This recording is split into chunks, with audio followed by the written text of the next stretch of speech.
Thelma Hulbert Gallery, or THG, in Honiton is based in a Georgian building, the former home of artist Thelma Hulbert. We exhibit a collection of her work alongside a programme of contemporary art and craft exhibitions of local, regional and national importance, together with a coordinated learning programme.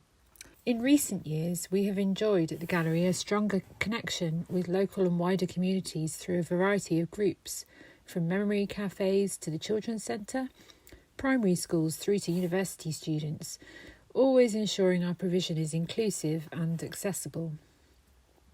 Like everywhere, having the ground pulled from under our feet last spring with the arrival of COVID-19 was very daunting. Having to close the gallery doors and then unpick all the plans we had in place was really hard.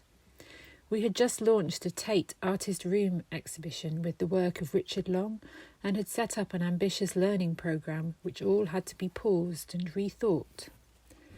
Thanks to the vision of Ruth, the manager-curator at THG, and the rest of the team, we were able to rework an old council display trailer and turn it into a creative cabin.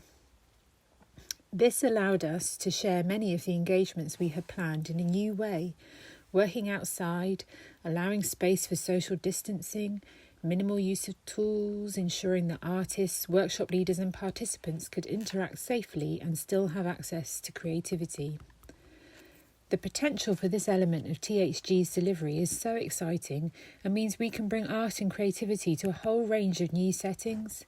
It has been a totally joyous project to work on, certainly challenging at times, but to be able to bring something so positive back to our communities at a time when there is so much hardship has been a real delight.